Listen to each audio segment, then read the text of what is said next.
On your show, Dogman Encounters, you have a lot of witnesses who have had encounters with this creature. Uh, for our listeners, is there such a thing as a typical Dogman encounter? No, there is no such thing as a typical dogman encounter, but I will say that there are things that I normally expect to hear when someone is telling me about an encounter they had. Okay. That doesn't mean that all of them are going to be that way, but it seems like there are certain things that almost always are reported the same way. Okay. In most cases, in almost every case, the dog man does the best it can to scare the dickens out of the eyewitness, but it doesn't harm them. It doesn't even touch them. There are instances, though, where that rule is broken, unfortunately. I do know of people who were unfortunately attacked. Okay. Now, as far as things, going back to talk about the things that I normally expect to hear, most of the dog men that are reported to me, they're almost always black, a deep dark black in color. The eyes are almost always reported as being yellowish amber in color. Things like that are things that I pretty much expect to hear whenever someone's telling me about what they saw. And we know that people that have Bigfoot encounters, for those people, it's an unforgettable experience, and it changes them. And I've also heard this from Dogman encounters, but there seems to be, and correct me if I'm wrong, but this is just my perception of it. There seems to be some added elements of fear and terror that accompany these encounters. Has that been the way you have understood this? Oh, without a doubt. When you compare how frightening a dogman is to look at compared to a Sasquatch, there's no comparison, in my opinion. And from talking to people that have seen both, they seem to agree without a doubt. With Bigfoot, it seems to me that most of the fear that eyewitnesses feel comes from the fact that they're seeing something that is not supposed to exist. Mm-hmm. They're seeing something that they did not believe up until the moment of the encounter existed. But with Dogman, it seems to me that these eyewitnesses, their fear comes from the appearance of what's in front of them, the hideously scary way that these dogmen look. I always tell people, if you are unfortunate enough to have an encounter, I highly recommend you do all that you can not to look at the dogman's face. Mm. If you don't look at the dogman's face, you're not going to know what its eyes look like. Without a doubt, if you ask an eyewitness what the scariest aspect of the dogman that they saw was, to a person, it's been my experience that they will always say it was the eyes. If they sit up in bed in the middle of the night because they had a horrendous nightmare, it's because of those eyes that are haunting them. So that's why I try to head that off at the pass and tell people, if you do see one, do yourself a favor and never put yourself in a position where you're ever going to know what those eyes look like. Well, see, it's frightening. Just as we're sitting here talking about it, in a relatively safe situation, and you sit here and you start thinking about it, and you start talking about it. It's a very frightening thing, and you don't have that feeling when you talk about Bigfoot. Bigfoot is just something that's mysterious, and I guess in the right set of circumstances, could be frightening. But and I can't help, when we talk about this, and you said something a few minutes ago. You said kind of looking like a prototypical werewolf. And of course, we've all seen movies, right? We've all seen these films with werewolves, and it's so the idea that something built like that, something shaped like that, can be out there in the wilderness, it's terrifying. It's terrifying. And you know, you've interviewed so many witnesses who've had so many different encounters over the years. Uh, what are the odds that these people are just either making this up or just misidentifying some other creature in the forest? I say the odds of that are zero. Oh, I agree without a doubt. You know, Dr. Lester, like anything, if you spend any amount of time in a field, whatever it is, you gain enough knowledge to be able to tell whether someone's pulling your leg about certain things or not Mm-hmm. because of the level of familiarity that you develop with your field of study. Having said all that, there are certain questions that I ask people who tell me that they've seen these things. I throw those questions out there to evaluate whether they are blowing smoke or if they really did see what they're telling me that they saw.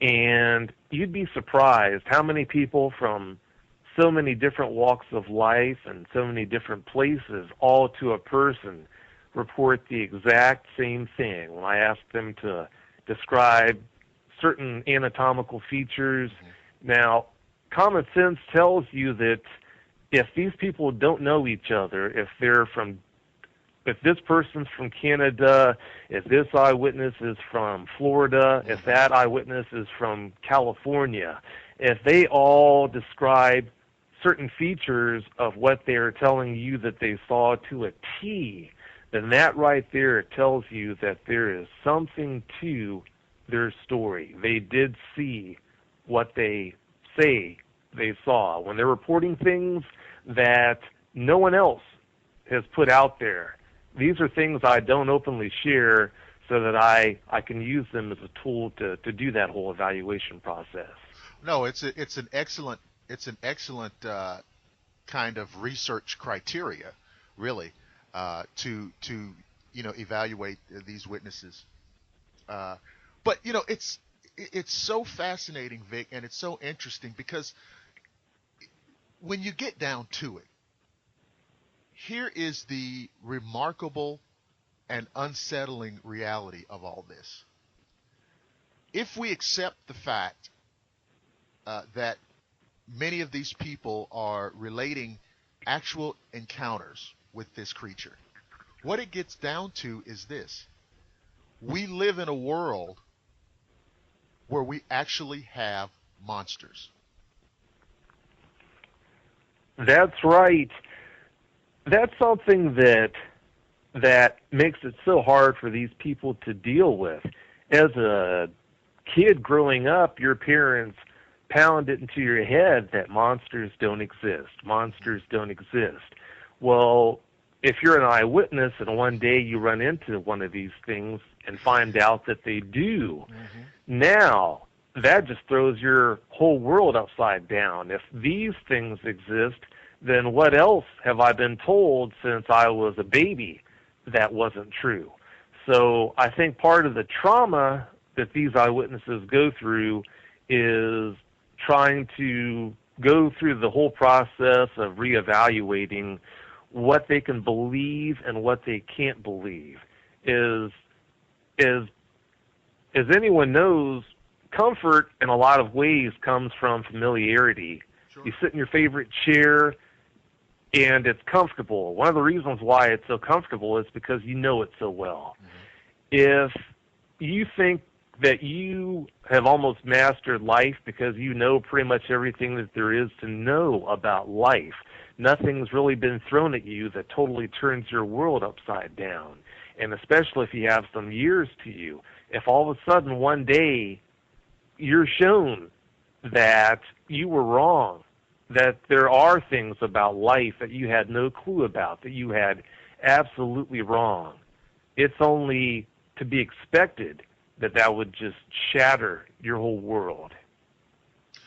One of the aspects of researching the paranormal, cryptozoology, uh, etc. All of these kind of unknown phenomena. One of the aspects, one of the very stark and defining aspects of these areas of research is that in almost every case they are paradigm shifters. They often entail reshaping our concept of reality. And the Dogman uh, phenomena is this in the extreme. And we keep talking about these werewolf movies because it literally, you're pulling a monster out of a horror film in terms of what it looks like. This very imposing, frightening wolf creature. You're lifting that right from the movie screen, and you're planning it into our everyday three-dimensional reality, and we're saying, oh yes, yes. By the way, these things are real, you know, and it's a bizarre thing. But like you said, we've heard these witnesses uh, going back decades. And I'm sure that there are Dogman stories that go back even to the 19th century. Is that the case? Do you know of any Dogman encounters that go back a long way like that? Well, because of all the different names for dogmen, Uh huh. it's really hard to know how far back the reports go, but I can tell you that in 1804 there was a report of a rougarou that surfaced. Oh. And as far as the Michigan Dogman goes, in 1887 in Wexford County, Michigan, that's where the first reported case of Michigan Dogman came to be. But if you don't mind, to touch on what you were saying about the whole Hollywood movie monster come to life topic, Okay. there's something I'd like to add to that. Sure. It's not just the appearance of how scary their faces are. Their long arms that most of them seem to have with claws on the tips of their fingers. It's the size factor too. Understand that these things can get to be huge, almost as big as a Bigfoot. For example, there's a really nice lady named Linda Sedlak who, with her husband in the Davy Crockett National Forest in Texas, she saw a dogman that she described as being 9 feet tall and 800 pounds. Oh boy. Now, with her experience in the medical field, she is a really good judge of body weight. So I don't doubt her in the least when she estimated that the one that she saw weighed 800 pounds. This was a type 3 dogman that she saw. Now, as far as canine types go, they normally don't get to be as big as a type 3 will at maturity, but understand there was an encounter that happened where this fairly young man was visiting family for, I believe, a holiday, and the get-together was at a home way out in the middle of nowhere, and it was cold out, and when everyone decided to head home from this get-together, it was late, well after dark. Well, to be nice, he offered to warm up the other people's cars. So he took their keys and went out there to start warming up the cars. Well, when he was putting the key into the first car's door lock, this dogman stood up from behind the car. And this young man, I believe he was 6'8" or 6'9". Wow. He was not used to looking up at anyone or anything. Not only was it the appearance of this dogman that scared him so much, but he actually was looking up at this dogman that stood up behind that car. I can't even imagine what he must have gone through.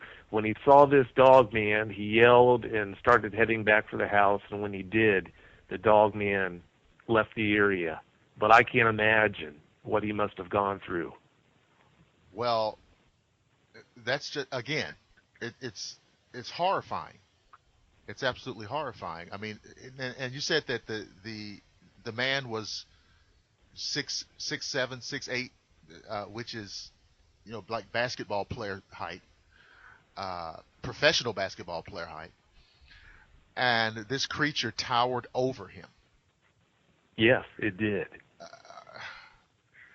just think about, and you said the lady who was with her husband in the Davy Crockett National Forest. She had a medical background, and you're talking about a creature that weighs 800 or 900 pounds, and I just think about what would the physical strength of this creature be? Oh, it must be atrocious. Yeah, exactly. I mean, in other words, this thing can do anything that it wants to do. That's right, with claws on its fingers and pronounced canine teeth, Exactly. with a muzzled face as well. Exactly. Mm-hmm. It's a remarkable. It must be a remarkably powerful creature, and that kind of lets me segue into this question. Uh, uh, you have obviously spoken to many dogman witnesses who were hunters or who were hunting when they had the encounter, or they were, hunters as a general rule. Uh, and when you think of hunters, right, you think of guys who are fairly self-confident, fairly self-aware, who probably have a fairly formidable physical presence. These are guys who are not uh, shrinking violets.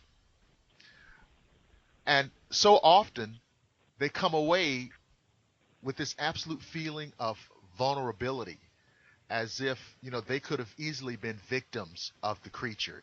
Is that something that you have found? Yes, that is true. One of the strange things about dogmen that it's just so hard to understand. With Sasquatch, they do seem to fear firearms. If you pull out a gun, they do seem to know what a gun is because of all the reports of people doing that in the Sasquatch.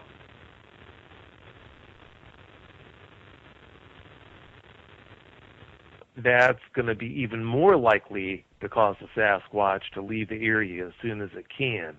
But with dogmen, for whatever reason, there does not seem to be any sort of reaction to firearms. Even when the firearm is discharged, even when the firearm is used on the dogman.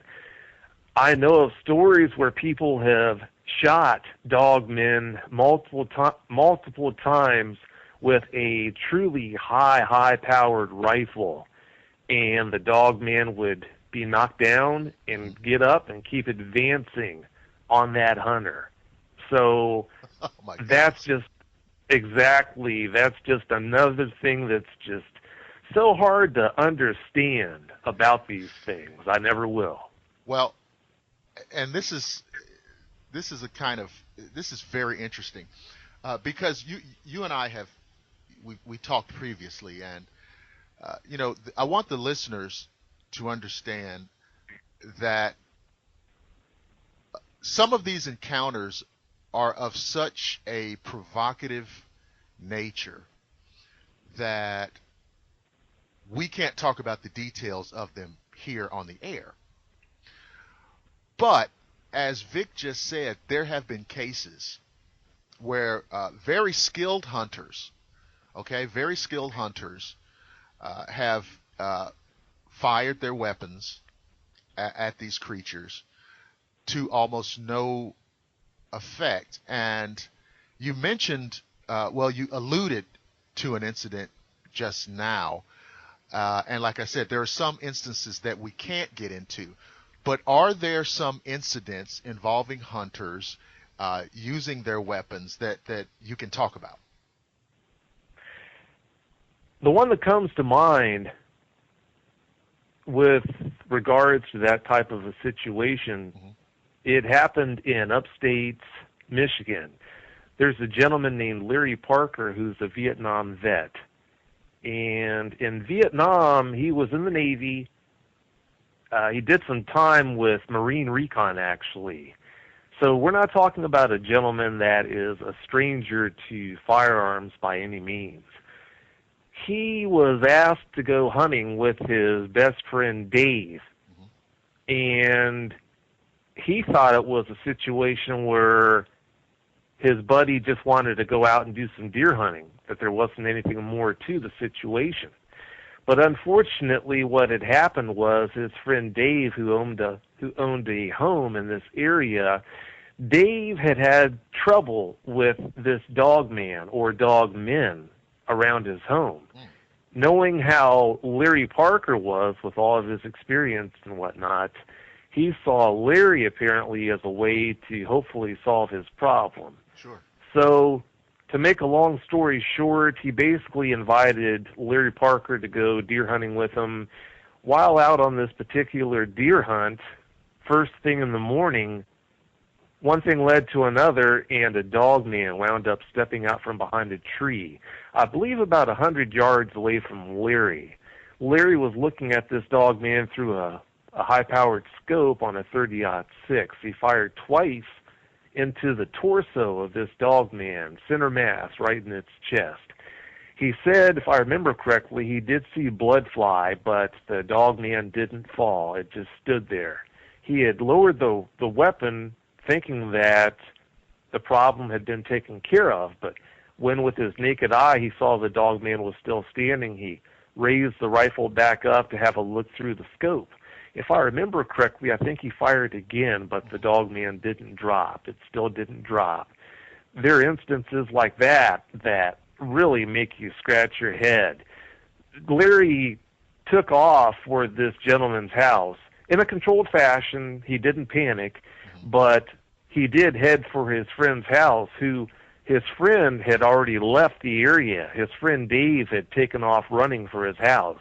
Unfortunately, by the time Larry made it back to Dave's house, it took about 5 minutes of coaxing before his quote-unquote friend Dave would unlock the door and let Larry in.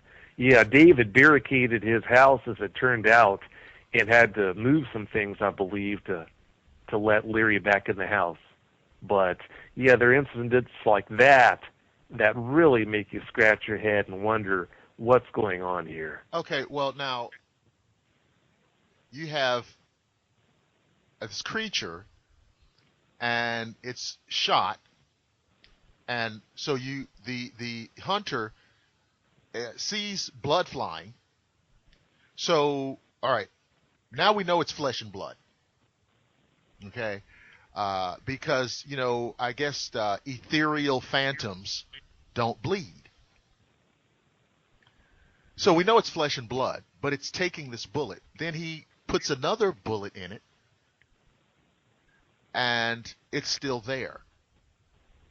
And so, and this is something that I just am so fascinated by,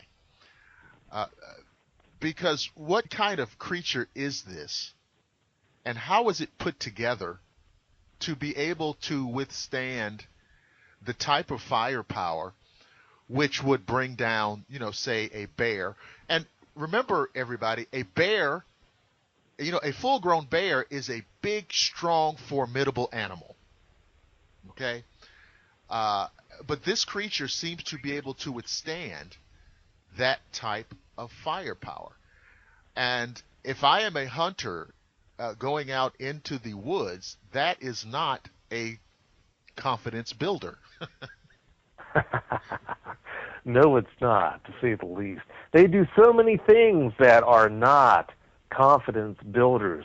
Something to understand, too, is if you do have a dogman encounter, I highly recommend you do all that you can not to get tunnel vision and focus too much on the dogman that's in front of you, because it's not uncommon for these things to move about in pairs or in numbers greater than 2 or 3 even.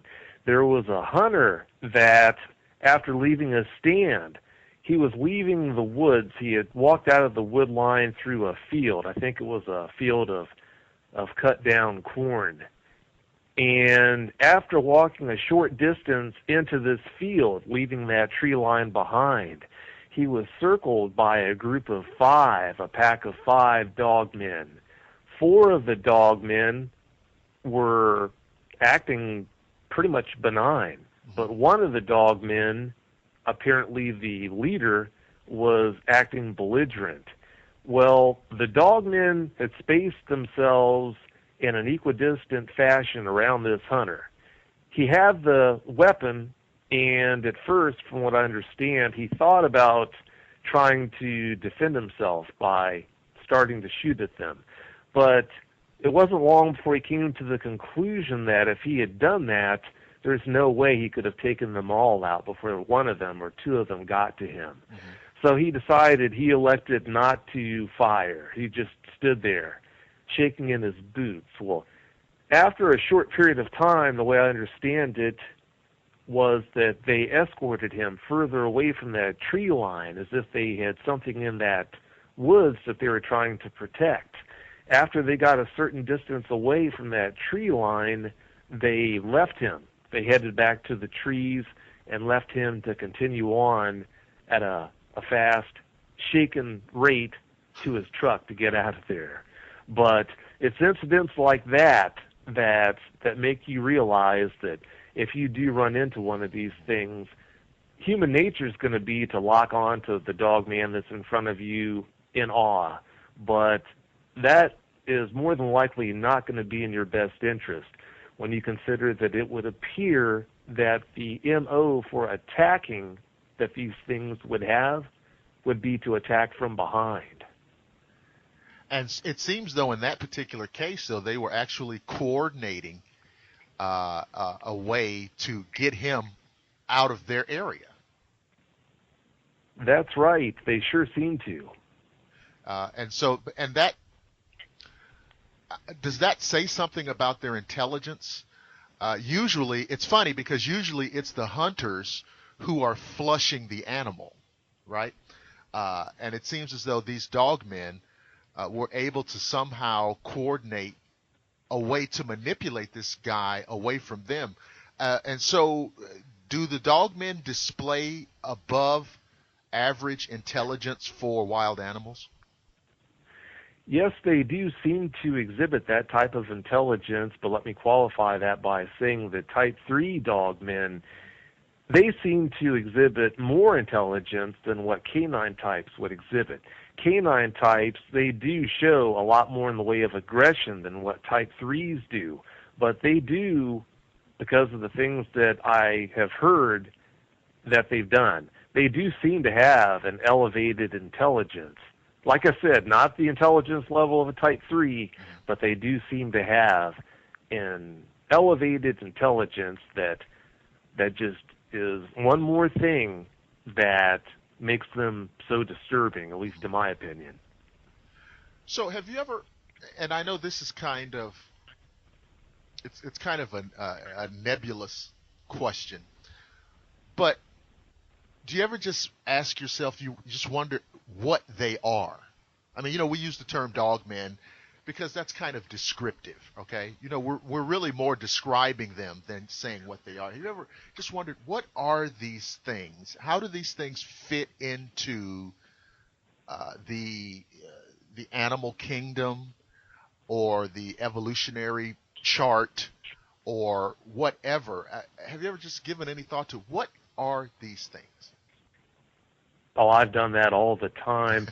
I think that, and believe me when I tell you all the time, but as far as that goes, I think we can do a better job of answering the question, what aren't they? Okay. With regards to the Type 3s, it's a canard that because Type 3s are referred to as being dogmen, the same way that canine types are called dogmen. It's a canard that they are some type of a canine. I can't tell you what they are, but when you look at their physical attributes, the evidence would point towards them most certainly not being any type of canine, the way that it would appear canine-type dogmen are. I don't know how canine-type dogmen would fit into the canine family, but when you look at their physical attributes, it would appear that, yes, somehow they do. But there are so many questions like that about these things that that we don't have the answers to. You can drive yourself crazy trying to figure all this out. I think sometimes, well, no, I know that this happens. Sometimes we have these questions about things that we see as cryptids, and when it becomes frustrating, because we ask ourselves the question, what is it? How did it get here? What is this all about? Well, you know what happens in some cases? We want to answer these questions so desperately that at times we start to bring in the mystical element, right? Because we're so frustrated and we want an answer, and so sometimes, we use what I call, bottom shelf reasoning, where, okay, if I can't explain it, then the only answer is that it's something mystical and something magical and perhaps even something supernatural. And I've seen this happen time and time again. What are your thoughts on that type of? I'm sure you've heard it too, okay? And how do you respond to that? Well, the whole mystical topic, when people ask about the whole werewolf thing, are they werewolves? I always tell them no. I don't believe that they are. But I do believe the werewolf legends that we all heard growing up, and the werewolf legends are what these movies are all about, of course. I think they probably had their start when someone in the countryside saw a dogman, and not being able to explain what they saw, I think they used bottom shelf reasoning. They saw a bipedal creature that walked upright like a man. This creature had a head, though, like a wolf or some type of a canine. So the best they could do would be to piece together how this monster that they saw came to be. Maybe it was because of all the belief in witchcraft back then in the Renaissance times and whatnot. Maybe, just maybe, this is my neighbor or some other person that had, through some form of curse or whatnot, been transformed from a human into this monster that's now in front of me. I think that's how this got its start. But understand, there are certain things that I've grown accustomed to as I've moved through this whole dogman thing.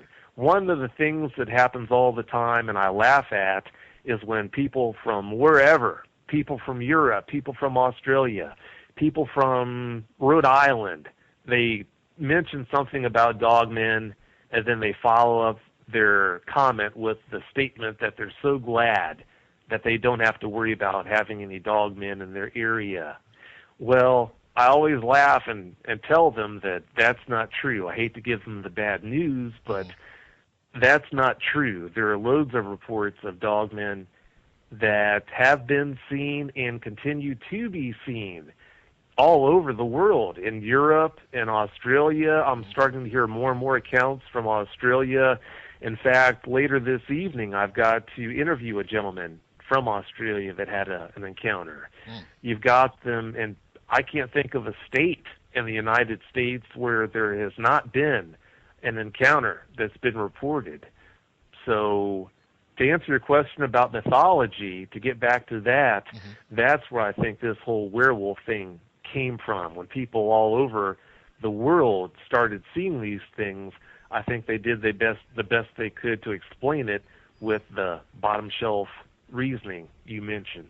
Well, yeah, and it does make sense, because you're looking at this bipedal wolf type creature.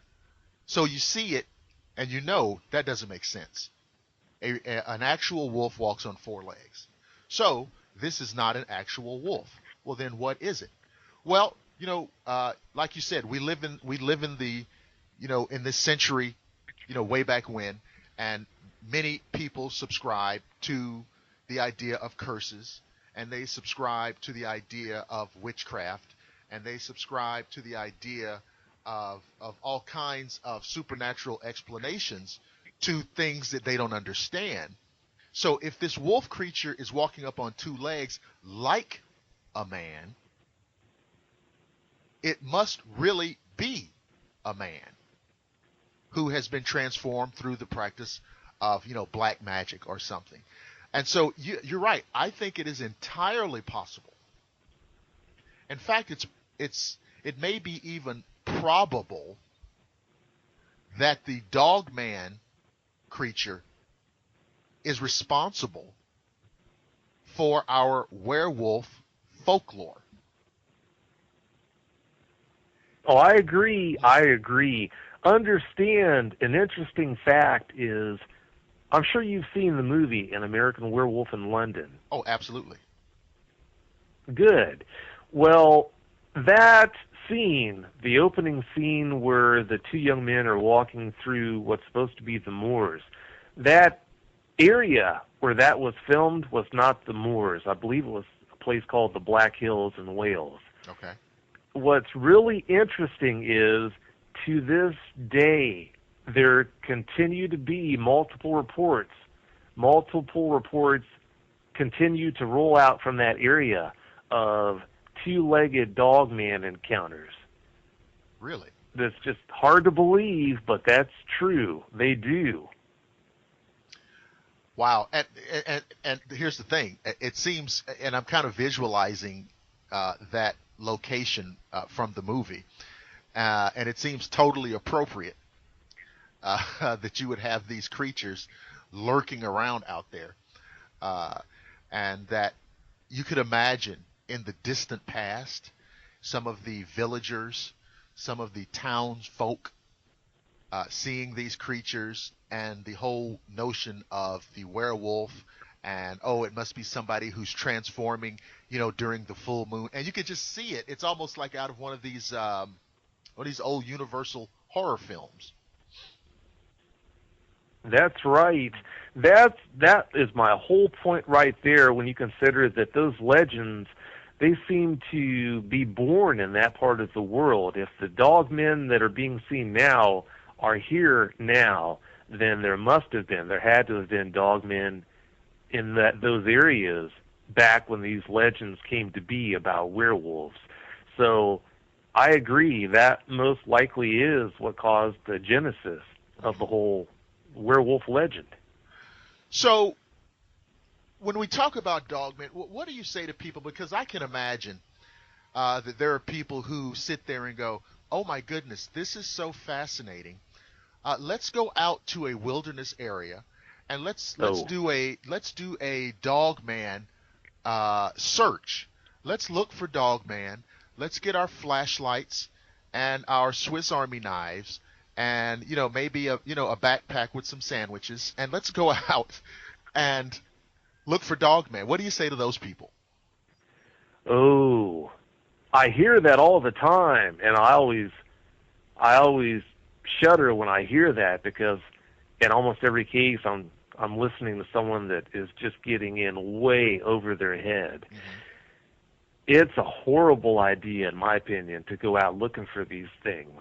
Unless you knew a lot more about what you were up against, it would be a very foolish thing to do. When you consider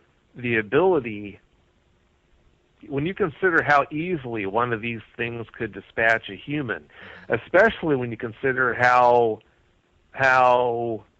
out of their element most people are when they go into the woods, it's just crazy to put yourself in a position where something like that could happen.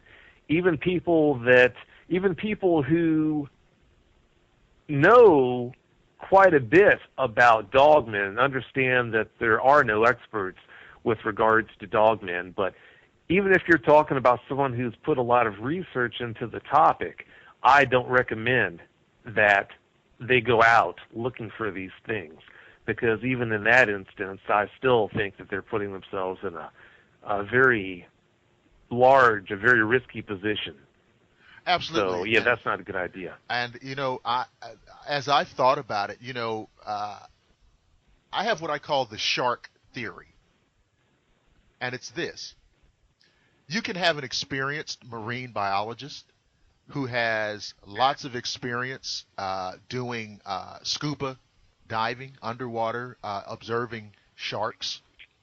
And you can have a marine biologist who knows everything about sharks.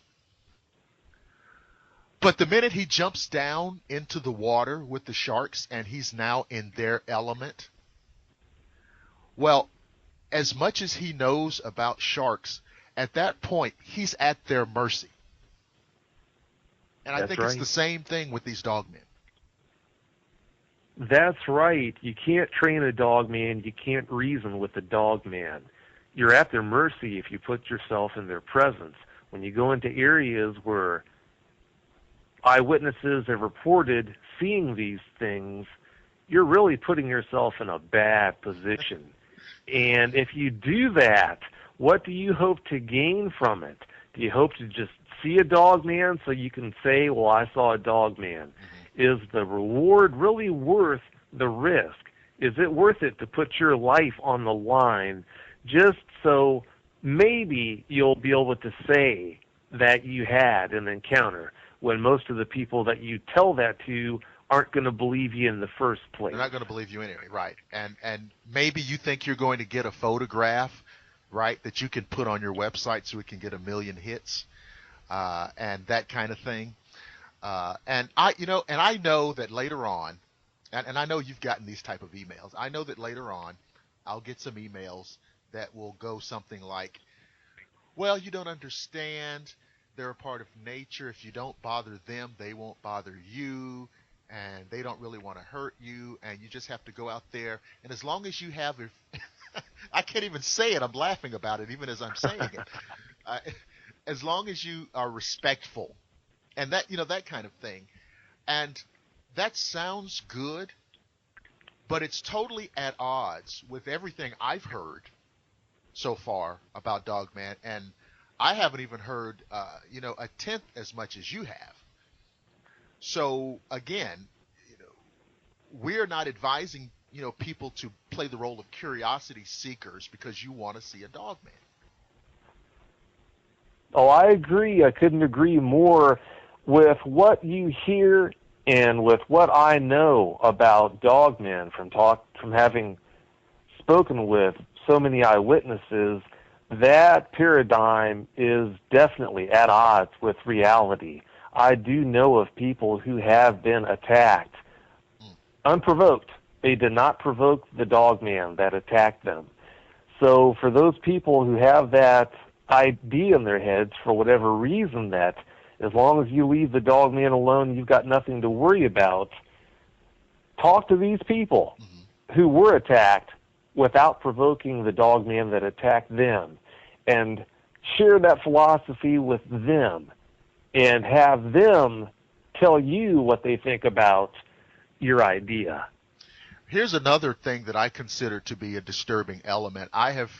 Again, I've listened to many of the witnesses who appeared on your program, and there have been many instances where these encounters are happening to these people who have, for example, farm animals, maybe chickens, maybe goats, typical farm animals that have been attacked by a dog man. And this is the part of it that is disturbing. If it's being done by a standard forest animal, say a coyote or a fox, maybe a bear, those type of animals will attack a chicken or a goat and eat it or eat some part of it. But I've heard these dogman encounters where these creatures are essentially just slaughtering these animals and walking away. And That's so right. the disturbing part is that means that this thing is killing just for the sake of killing. That's right. That's yet another disturbing quality that they seem to have. Doing things like that seem to be, it would appear that being malicious, is their only intention by doing things like that. You mentioned how bears, wolves, if they kill, they're going to eat whatever they kill. With dogmen, when they do things like that, it must be just out of pure hate. And if they're willing to do that, what else are they willing to do? That's just one of those things that I'll just never understand about them. Why they will seemingly go miles out of their way for no other reason than to scare the life out of someone. What would they get out of that? There's no benefit to that. It just doesn't make sense. So you're left to theorize, in the absence of empirical information, you're left to theorize that these creatures have an intelligence that's over and above other animals. Because if it's acting to instill fear, as opposed to other animals who may act just based on instinct, right? You have a bear or a wolf or a fox. These animals have millions of years of instinct telling them what to do. But this dog man seems to be fully aware and conscious and deliberate. I'm doing this to frighten you. It's just a remarkable thing. So, what I want to do, Vic, is I want to make sure that all of the listeners can get online and listen to your fantastic show. So, would you tell all the listeners how to find Dogman Encounters? Sure, I'd love to. There are several ways you can listen to Dogman Encounters online. If you want to use your mobile device to listen to the show, you can go to the official website for the show, which can be found at dogmenencountersradio.com, or you can use one of the many applications on your Android, or you can always use iTunes on your iPhone. If you're using an Android to listen to the show, there are, I believe, 5 or 6 apps that you can use to do so. Pocket Casts is one, Podcast Republic is another, Podcast Addict is also an option, TuneIn Radio is an option, Stitcher Radio is also an option, or if you want to use YouTube, I publish all of these shows on YouTube. You can use YouTube to listen as well. If you're going to use a desktop computer, you can always go to the show's official website. Again, it's dogmenencountersradio.com, or you can use iTunes, for example, or YouTube to listen to shows. Right, and again, everybody, I suggest that you just get over there, however you do it. You've heard, nobody has an excuse. I don't want anybody to send me an email saying that you can't find Dogman Encounters, because we just got a laundry list of, and I know that you all have YouTube at a minimum. So everybody, check this show out. Now, Vic, you do this weekly. It's a weekly program, so they can get new episodes after they catch up like I did. You get new episodes just about weekly. That's right. The show premieres, a new show airs every Friday night at 9 p.m. Eastern Standard Time. But as far as the YouTube versions of the show would go, I publish those late on Wednesday nights. Okay. So, absolutely. So, you want to find out more about this fascinating and a little bit horrifying topic, dogmenencounters.com or dogmenencountersradio.com. My guest today has been Vic Cundiff, and we have just, well, I'm personally, I don't even want to go out to my own backyard now. I've been scared to death by this. But this has been another episode of the Shadowland Radio Show. I'm your host, Dr. William Lester. I definitely want to thank Vic Cundiff for joining us, and I hope that we'll get him back on again at some later date. And so thank you for being on, Vic, and it's been a fantastic show. And thanks to everyone for listening. And I will see you on the next episode of Shadowland.